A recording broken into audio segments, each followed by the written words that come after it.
from Helga's Pennsylvania Cooking. Today I'm going to do something I don't really see much of anybody do anymore, and I'm not really sure why. But one of the things that you guys asked for was my stuffing recipe. This is not my everyday stuffing recipe. I'm going to do a stuffing recipe, but this isn't my everyday one. I will do that closer to Christmas, but this one's a nice one for Thanksgiving. And it's chestnut filling. So I'm talking about horse chestnuts, like the actual nuts, chestnuts. So this is what these little guys look like after you take them out of their shell. Their shell is all prickly like this, and then the nut comes open and they just pop out, and they just pop out of the shells when they're ready. So we have a tree, a horse chestnut tree, that has been very prolific. It's very old. Unfortunately, disease has hit quite a few horse chestnut trees. Ours was no exception. And while it killed off probably 2/3 of the tree, there's one trunk of the tree that has remained alive and very fruitful. And man, was it loaded this year. So chestnuts are something that I like as a snack. You can microwave them, and we used to take them into work and microwave them and have them roasted in there for our breaks and stuff.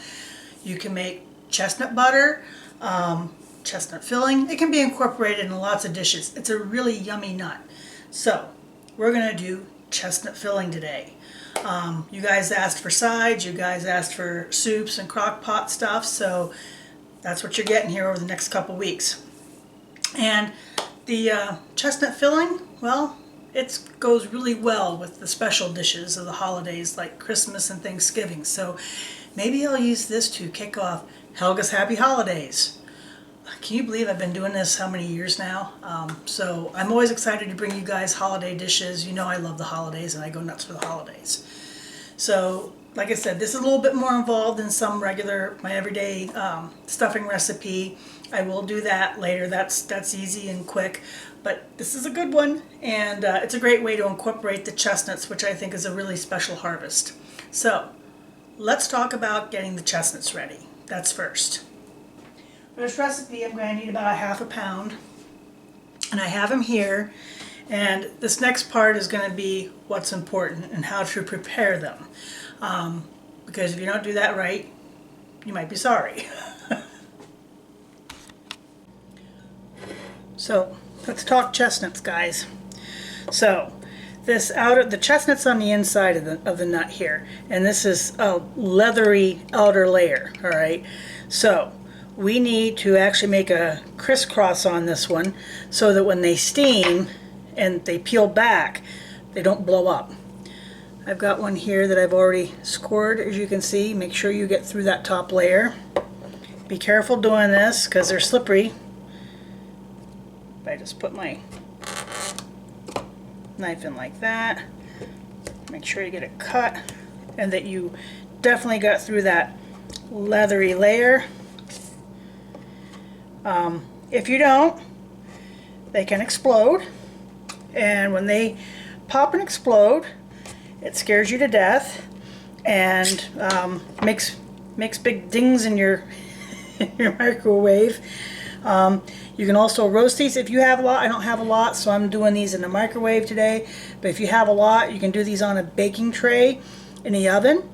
But the same thing, make sure these are scored really good.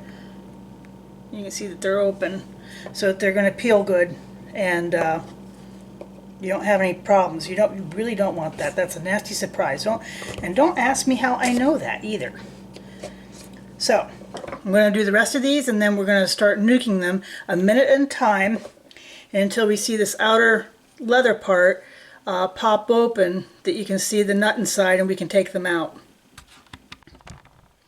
Now, I've got my chestnuts all scored, and you don't have to do this, but I do this, especially after having done them in at work for years. So I put a dampened paper towel underneath on a microwave safe plate. Make sure they have a little bit of room here. and then I'll put another damp towel, paper towel, over the top.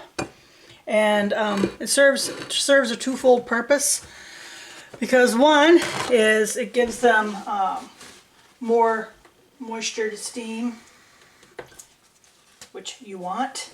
And the other thing is if they do go haywire and explode on you, it's not as big a mess.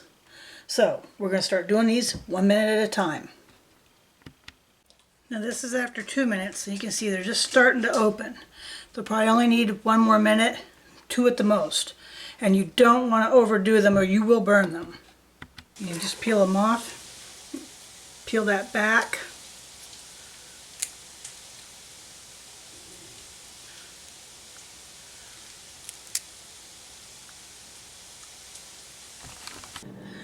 And there are our chestnuts all chopped up, ready to go for the next part of the recipe. So this is what goes into our chestnut filling. Use basically a pound of bread cubes. I cheated and I have the Martin's potato bread stuffing because I really like that and I'm short on time. When you're on night shift, you just don't have as much energy, and we're keeping it real here. Pepper, heavy cream, chicken broth, you can use vegetable broth as well, parsley, butter, chestnuts, eggs, celery, onion, thyme, sage, and if you want also rosemary. While my nuts are finishing up, I'm going to saute in the butter my onion and my celery. I'll get that sauteing real well here and translucent. And one of the secrets to good filling, lots of butter. I don't care what they say, lots of butter. So this is no different. And while this is sauteing, I think my nuts are ready. Got my butter in. I'm going to add my stock and get that warmed up. I'm going to add back my onions and celery that I sauteed. And I'm going to add my bread cubes.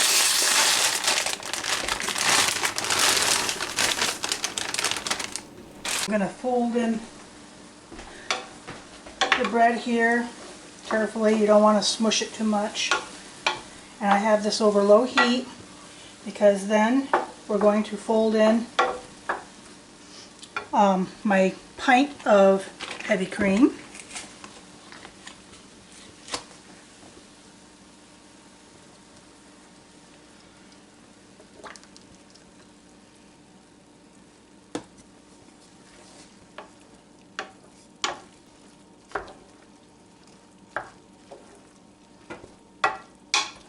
Like I said, you want to try and fold it in because you don't want to smush the bread cubes.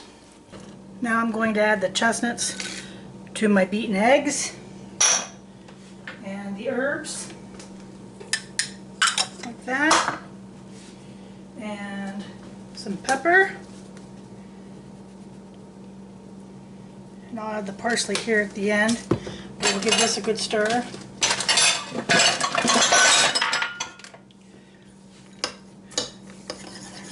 Stir this mixture good. And I'm going to fold that into the bread filling.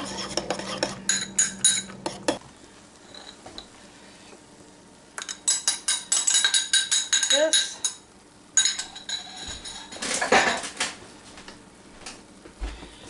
I'm just going to spread that in. Carefully fold this in.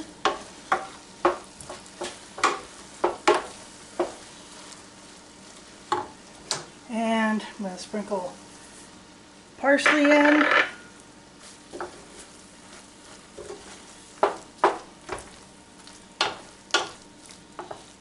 And then I'm going to lay my chicken on top.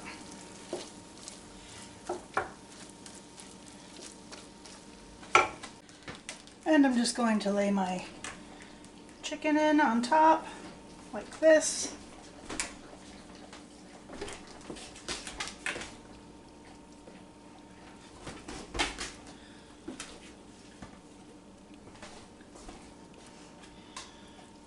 So, And I'm going to give it a little dust with, give it a little sprinkle, a little seasonal, not a lot.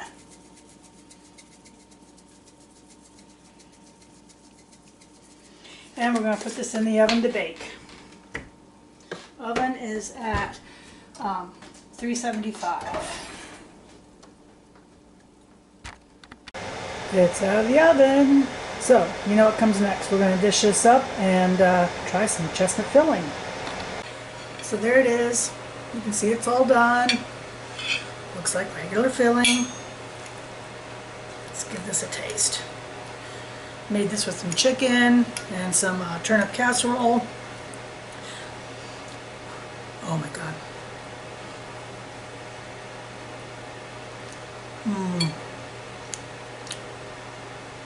And that's good. Richness from the chestnuts is really good. So there's an oldie, but a goodie. Chestnut filling. Give it a shot. This kicks off Helga's Happy Holidays. And I'm doing something a little extra this year. I shared on the Facebook page that I want Christmas cards. Down below my video in the description is my address. And if you'd like to send a Christmas card with your favorite recipe, please include it. I might include it in a future video, and if you'd like that, please give your permission. And include your return address, and I'll send you one back with a recipe. So, this kicks off Helga's Happy Holidays. Chestnut filling. You know, chestnuts roasting on an open fire, Jack Frost nipping at your nose. The holidays are here.